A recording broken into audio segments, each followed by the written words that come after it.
Oh, yes, it's one of those days. We're back on IMDb. We're here with a fresh new review. By fresh, I mean I've seen this movie like 10 times maybe, but I wanted to make a review because I never really got to do a full review on this movie. And I'm not going to do like a really in-depth review today, but I just had like some specific things I want to talk about The Shining that I really think are good.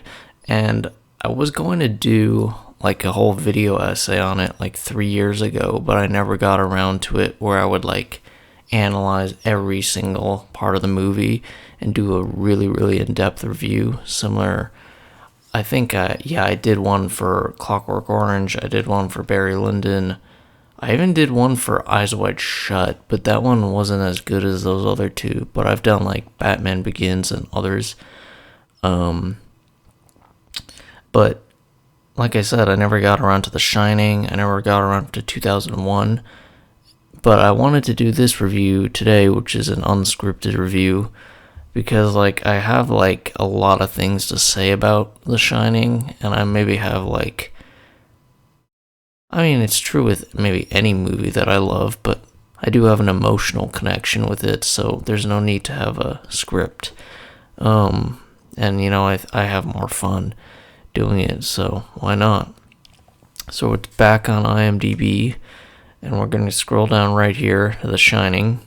And I was just thinking, like, which one do I like better, Dark Knight or The Shining? And then I just thought about it, like, it doesn't really matter like which one you put ahead of the other, like, because at the end of the day, like, maybe one day you'll like one more, one day you'll like the other more. Like, they're right next to each other. It doesn't really matter. But I can say confidently about The Shining, it's definitely one of my favorite movies ever made. And by one of, I mean like definitely like top 10, top 5. I think it's an absolute class movie. It's just everything about it is like perfect. And I really struggle to find like one flaw with The Shining, which is true of a lot of Kubrick films, especially I would say Clockwork Orange, The Shining, 2001, and Barry Lyndon. I would say those movies are so perfect. And then Eyes Wide Shut, I think, has flaws, but overall I would consider it like in a way like near perfect, although it is a flawed movie, if that makes sense. Like, it has like certain flaws with like acting and stuff, but overall like the story and the immersive aspect of it is like really perfect. Like, I think it's really cool. But no, I would say The Shining, I really have nothing to say that could have been changed to make it better. If I have to be really picky, I would just say sometimes it's like loud, but that's not really a criticism because I understand why it's loud. It's because it's supposed to be like a movie about like, you know, this place that's decaying and it's like losing reality and like it's becoming supernatural. So let's do a quick read of the plot summary. I'm not going to do the whole synopsis here, which is going to be long. But let's try, which one should we do? Alright, built in 1907, the posh, the grand, and the secluded Overlook Hotel, located in the mountains of Colorado, closes for the winter months, as it was never designed as a ski resort. That seclusion and isolation, which has always been its attraction for its upscale guests, and which makes it largely inaccessible in the snowy winter. Having recently moved from Vermont to Boulder with his wife, Wendy, and their adolescent. How is he adolescent? Does that word mean something that I don't think it means? Nah. He's not adolescent. He's like 8. This is like a teenager, basically. No, he's not adolescent. So their son, Danny, former school teacher Jack Torrance, has just accepted a 5-month job as the Overlook Hotel's winter caretaker. In wanting uninterrupted solitude to start his new career as a writer and accepting the job, Jack was not deterred in knowing of the incident 10 years ago when the then hotel general manager Charles Delbert Grady, I believe his name is, acting as that season's winter caretaker, developed a severe case of cabin fever and ended up basically he kills his wife and daughter and then like chops them up into little pieces and then blows his head off. I'll just summarize that for you. All right. Beyond a recent undiagnosed collapse experienced by Danny, which may be an issue if it happens again at the motel, Wendy's looking forward to the 5-month getaway. So that's like him with his imaginary friend, which is like basically his power. While Danny directly states that he doesn't want to go, Wendy's not concerned about his emotional well-being in the situation as he out of circumstance has often been on his own without other children around, which has long led to him having an imaginary friend named Tony who lives in Danny's mouth. When the Torrances arrive at the Overlook on October 30th, that's a coincidental date, it's the last day of operation before they take over for the winter. Danny learns that there's someone at the hotel who knows his secret abilities in association to Tony's true nature. After the regular staff leaves for the winter, and as winter truly sets in, the isolation of the resort begins to show itself. The question becomes which of the battling powers in this isolation will ultimately come out on top. Wendy's moral fortitude, Danny's secret ability, which he learns is called The Shining, or the hotel's associated secrets, which are overtaking Jack. I don't like that at all. So I'm just going to do my review. So the film starts out with an absolutely gorgeous helicopter on a camera going across a lake with an island, and you get to see these winding roads which Jack is going up for his interview. And when I saw this again for the first time in a while since I've seen The Shining, I almost like, it almost made me like kind of I don't know, it just like made me happy to see, because it's like nobody could do it like Kubrick. I was just watching that and I was like, man, he was the man, as they say. I think Jack Nicholson said, Kubrick's the man, and I agree with that. And then the music is so awesome. And then we get up to the hotel, and Jack Nicholson is great, and he gets the job, and then you sort of meet the family, and Wendy's this creepy lady with weird teeth. Danny's this cute kid with this weird ability. Jack Nicholson, or Jack, is just the cool guy who would never do anything to hurt his family. Then they all move in. When they move in, basically, they meet Dick Hallorann, who, in my opinion, is kind of like the hero of the movie, in addition to Wendy, but he's kind of the hero, and I'll explain why later. He asks him about room 237, which he's like able to deduce that has some power behind it. And then the movie really starts after everyone moves out of the hotel. And basically right away, the husband, Jack, starts to become basically like sleep deprived and angry and irritable and very unhappy.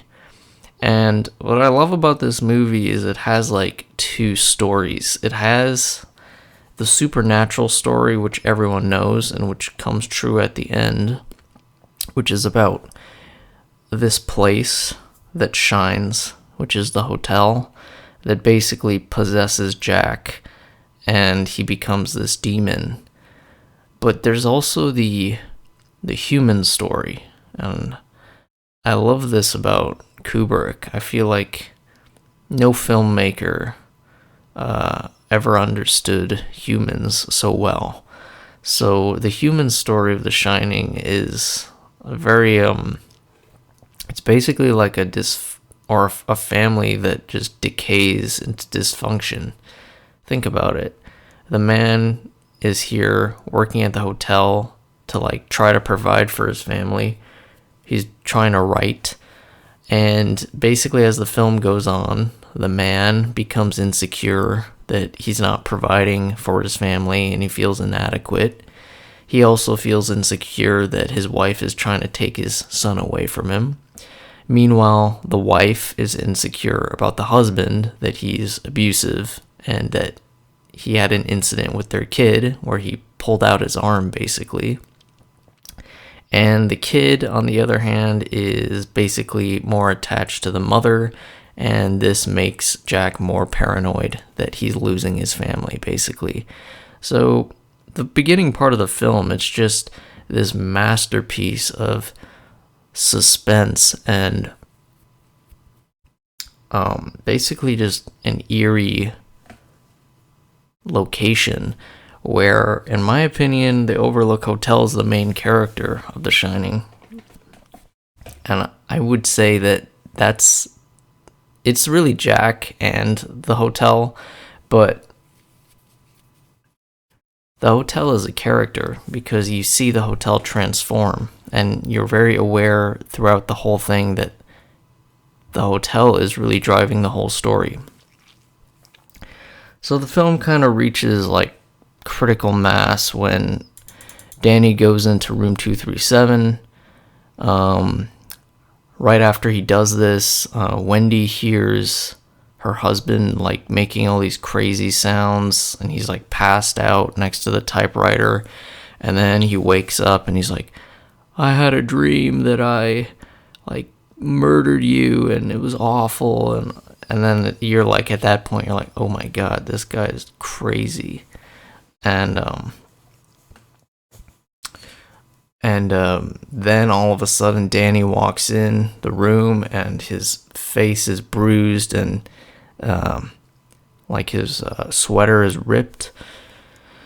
And Wendy rightly assumes that her husband probably did this because he's going out of control at this point of the film. He's angry. He's very, very angry. He is easily moved to swears. He's defensive and just crazy. Like, he's very, very mean to her. So she rightly assumes that he probably attacked her son. But then she later finds... After this, Jack goes to the gold room, which my favorite part of this movie is all in the gold room. I find the gold room so beautiful that I really would love to build like a beautiful skyscraper where one floor would be like a club inspired by the gold room. And I even mean it down to it's a 1980s aesthetic. I think it's so cool. And so when his wife yells at him and accuses him of this, he goes to the gold room. And the significance of the gold room is it really advances his character development because he drinks for the first time, which the film makes a point that he gave up booze because he got drunk and he pulled Danny's shoulder out one time. So it makes the point that he's moving away from his promises to be a good man. Not only this is the first time where basically Jack interacts with a spirit, and obviously it just seems like a normal person who's dressed in like 1920s formal attire, but he's like basically just, you can see he's moving in and out of reality at this point, and he starts drinking up. And then basically Wendy wakes him up and she's like, there's a crazy woman in the room 237. She attacked Danny. And then, like I said, like, Jack is still a dick, and he's like, what the fuck are you talking about? Like, he's very angry constantly.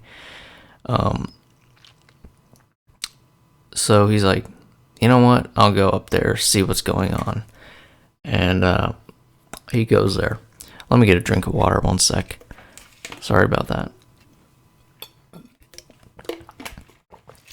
So, Jack goes to room 237, and then it shows, like, cuts to Danny in his room, and he's, like, having this seizure, and he's going all crazy.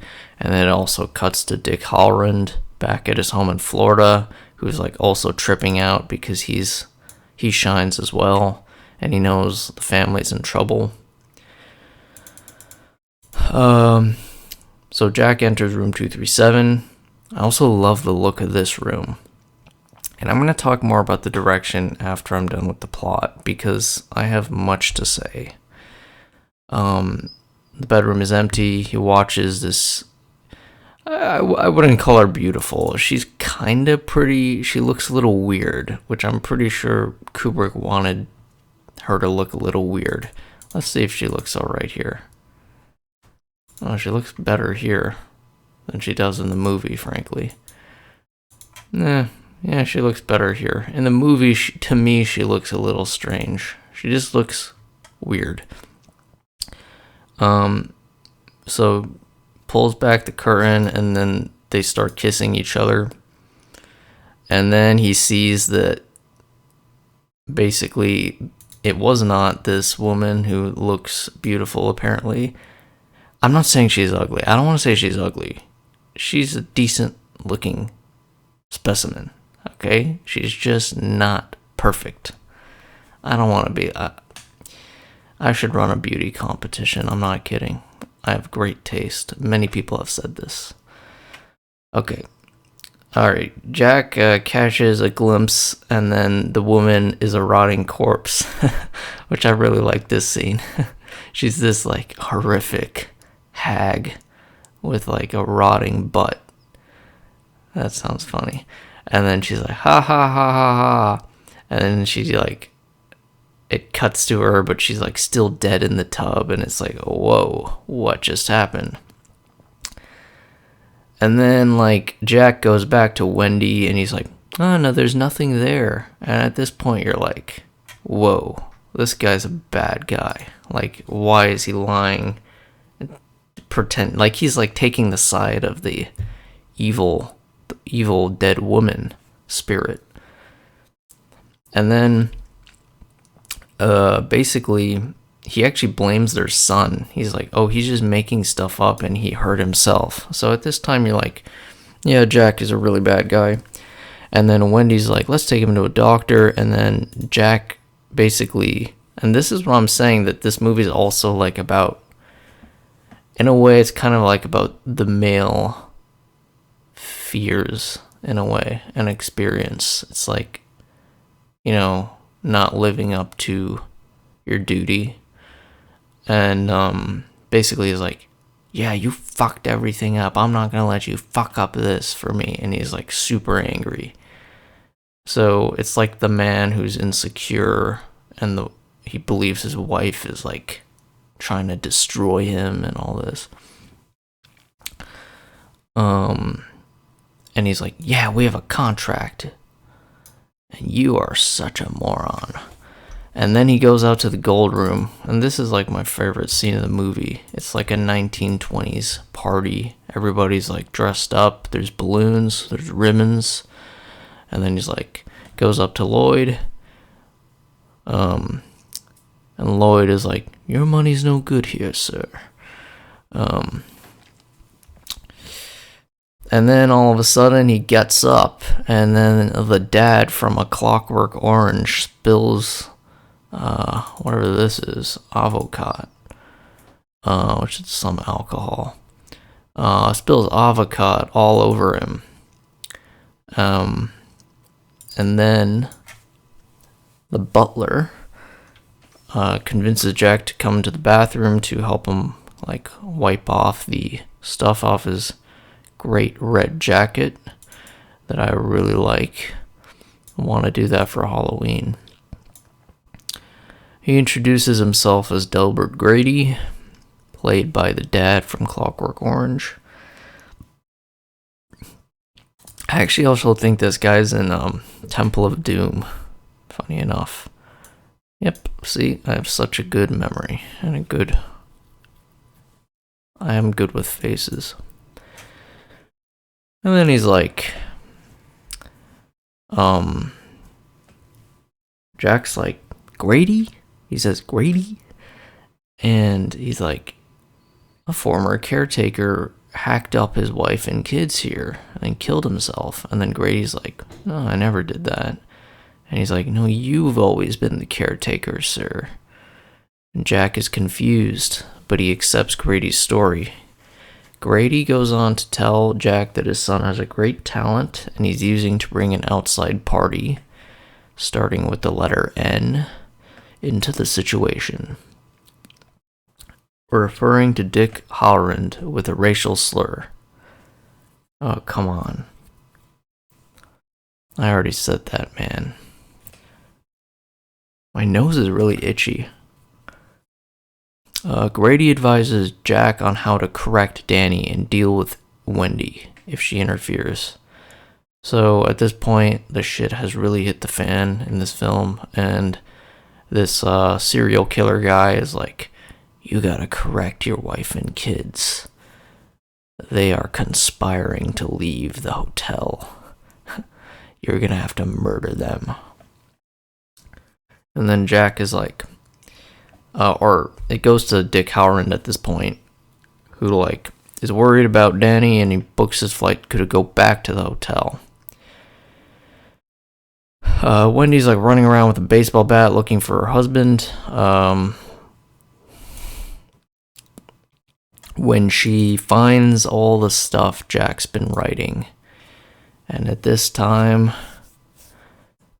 let's just say, Jack has lost his mind, because he's just written like hundreds of pages of the same thing over and over again.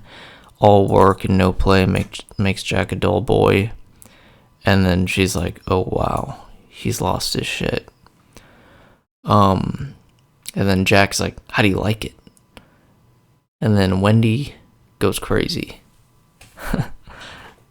And basically he starts chasing her, and then she's like, no, I'm just gonna bash your brains out. He says, Wendy, light of my life, I'm not gonna hurt you. I'm just gonna bash your brains in. Whatever he says. And then basically she hits him on the head, and then she drags him to the pantry, locks him up. And basically he reveals to her that he basically sabotaged the radio and the Snowcat, which is like this thing. That can't be the real name of this. Is it really called a Snowcat, huh? Okay. Caterpillar. Snow caterpillar. And then Jack hears this voice of Delbert Grady, who's like disappointed in him, but Jack assures that he will get the job done. And at this point, the pantry door unlocks. And at this point, the hotel is really like supernatural, because it's able to like actually change physics in the real world. I have a distinct memory. I watched this for the first time with Zipper Demon and two other of my friends. One of the friends, named Luke, I remember he was very displeased with this scene, and I was very pissed about it, that he was displeased, because it makes total sense. I noticed some people only like movies if they're like hyper realistic, like they have, as long as they don't have like any element of fantasy, I guess. My dad is kind of like that. Yet he likes Marvel movies a lot, which I don't understand. Yeah, but this is the part where you notice the hotel is really supernatural. Wendy's falling asleep. He writes on the door, "Red Rum," and then he basically keeps saying, "Red Rum, Red Rum," and then she looks in the mirror and it says, "Murder." And then at that instant, Jack is starting to hack down the door with the axe. This scene is really cool. This is the biggest horror part of the movie, I would say. They go in the bathroom, lock up, and this part is really scary. She's trying to get out of the window, but she can't fit, and she's like squirming, and it's like this whole claustrophobic scene. It's perfect. She can't fit through, but she gets her son out. So he goes, little pigs, let me come in." And I love Jack. He's great. And then like he finally gets through and he goes, "Here's Johnny," which is a reference to The Tonight Show. Many people know this. And then he goes to try to turn the lock, but Wendy slashes him with her knife, and he goes, "Ugh." And then he hears the snowcat, which is Dick Halloran, who has finally made it up to the hotel. So he leaves and goes to confront Dick Halloran. Danny goes hides in a kitchen cabinet, but Jack kills Dick. Then the reason I say he's kind of the hero is that like he kind of like traveled all the way to like go save them, and it just kind of like felt like he was kind of the main hero in a way, because yeah, Wendy's definitely like the protector of Danny, but in a sense Danny kind of outsmarts his own father, and kind of saves himself in the end. I feel like Dick kind of went out of his way to go help the family. So Wendy has left the bathroom, she's got herself together, and then now she sees like the hotel is like becoming all erratic, and like she sees ghosts and dead people and all this stuff, and they go in the hedge maze, Jack and Danny. He basically covers his footprints and he loses his father. Danny goes out, and he meets up with his mother. They embrace, and Jack basically freezes to death, and they escape in the same snowcat that Dick used. And here is, in my opinion, the unforgettable ending of The Shining. Kubrick makes really good endings. Thinking of Barry Lyndon, Barry going into the carriage, saying like he never had his luck again, that little tragic end, or the sort of the ambiguous end of Clockwork Orange, I was cured all right, or the end of 2001 2001 is really iconic, but 2001 and Eyes Wide Shut are maybe less iconic, but 2001 with the baby, and Eyes Wide Shut with the fuck, where she says fuck at the end. And 2001 is definitely the most iconic. I'm just saying it's like the least, I would say it's the least cool. And I don't mean that as an insult. I just prefer the other endings because they're more like story based, you know? But then there's this film where, out of nowhere, almost feels like an end credit scene.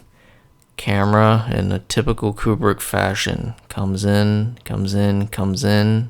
focuses on a picture on the wall, zooms in more, you zooms in more, you see Jack's face, pans down, July 4th ball, 1921, Overlook Hotel, and Jack in 1920s formal attire. And you know this ending is good, and I kid you not, because even after 4 years, 5 years, I don't know when I first watched this movie, but it's been like at least 4 years. After all that time, watching it 10 times, I still get goosebumps. That's a movie. That's a man that can make you love his movie that much. That's a real man right there, Stanley Kubrick.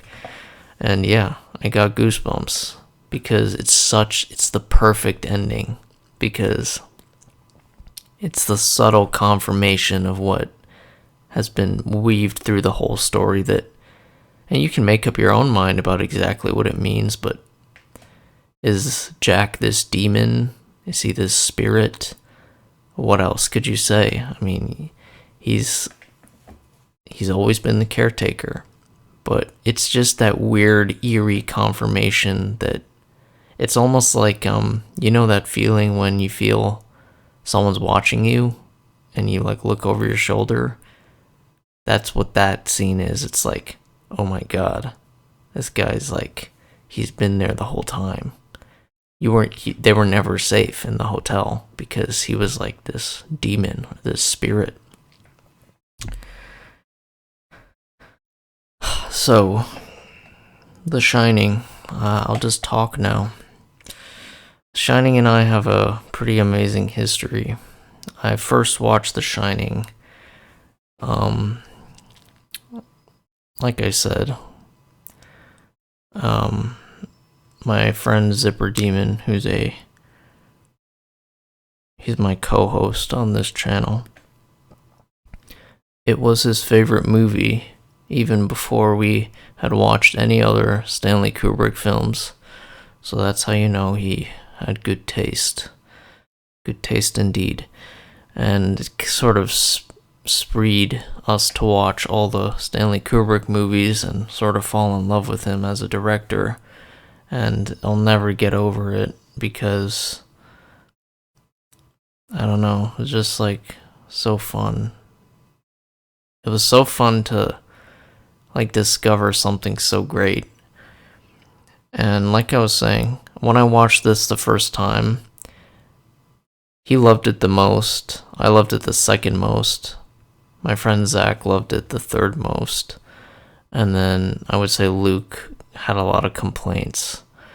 But I always thought the movie was great, but I specifically remember, I remember like fighting with Zipper Demon, and I was telling him like, there's no way this is better than Silence of the Lambs, which I introduced my friend Zach and my friend Zipper Demon to, because I always heard about Silence of the Lambs, and I was always wanting to watch it as a kid, and then I finally watched it with them.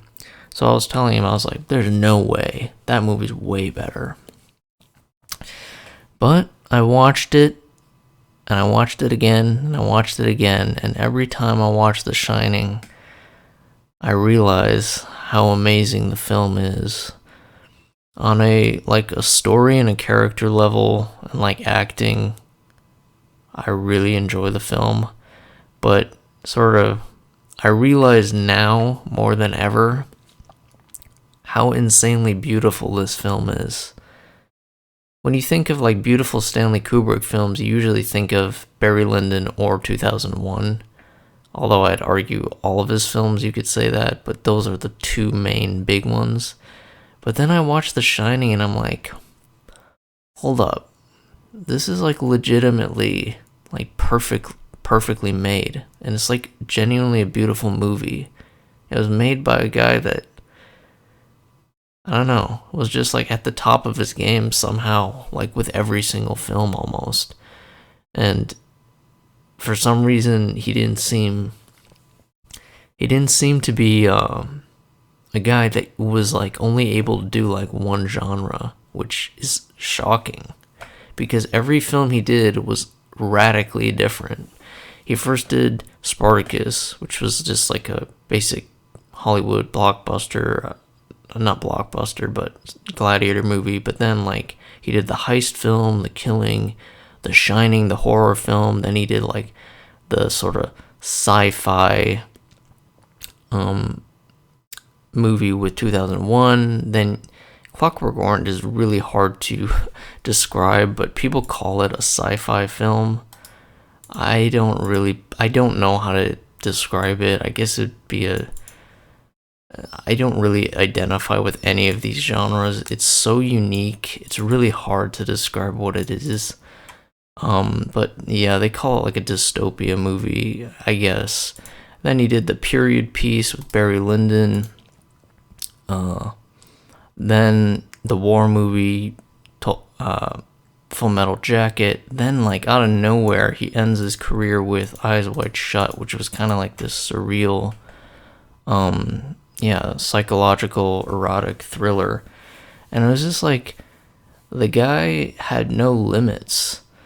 And you would think, like, at least a horror movie he would have a hard time with, because it's hard to, like, scare people, in a movie, in my opinion. Or it's hard to make them feel, like, creeped out. And like I said with that end scene where you feel like, like someone's watching me, like, what an insane accomplishment. And yeah, but like I was saying, this film just continued to grow on me, and it was sort of the catalyst for my friend and I's love for Stanley Kubrick, but he definitely introduced me to the man. I will fully give him credit for that. Also taught me how to whistle, believe it or not, and I whistle every day now. It's crazy, right? And I think I'm pretty damn good at it. I'm not gonna do it now because this is gonna sound terrible on the mic. What else can we talk about? We talked about the direction. I would say the acting. They got Razzies, like, for how terrible their acting was, but I personally think the acting is, like, really top tier in this movie. I find Jack Nicholson to be such a unstable character, but I love him. He's actually probably one of my favorite actors. I don't really know who's my favorite, but he's one of them. What else can we say? The child character was acted really good, Danny. He kind of reminds me of my cousin Emil. I've seen pictures of him as a kid. He sadly passed away in 2018. He died. But I saw pictures of him when he was a kid, and he kind of reminds me of him.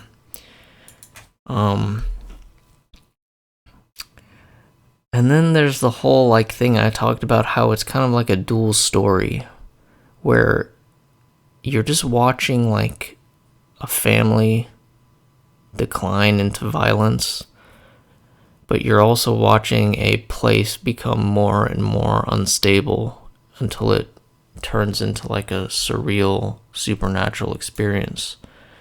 So we've been going for 38 minutes there. What else can we say? Yeah, I mean, I think I covered most of it.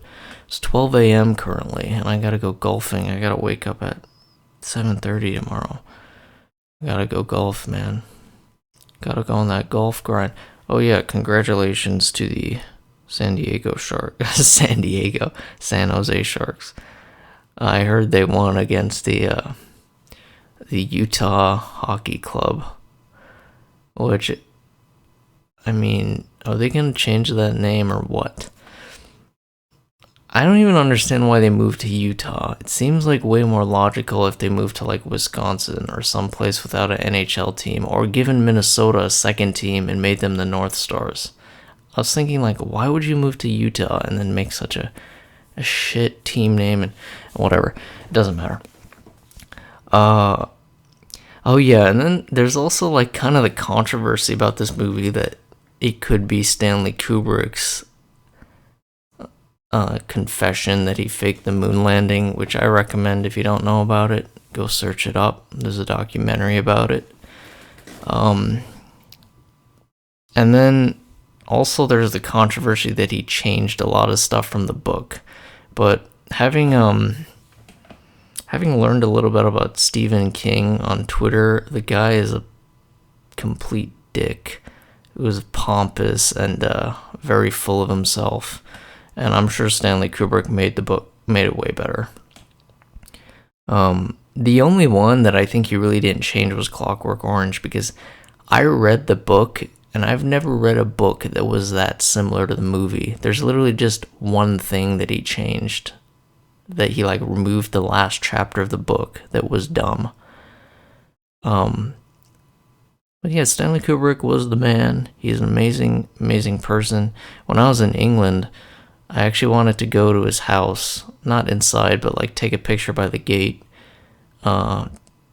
But it was about like 2 hours away from London or something, and I never got a chance. But in retrospect, I do regret it. It would have been quite the flex. Quite the flex indeed. But yeah, thank you for watching. This has been a great time with you. And Saucy Boy out.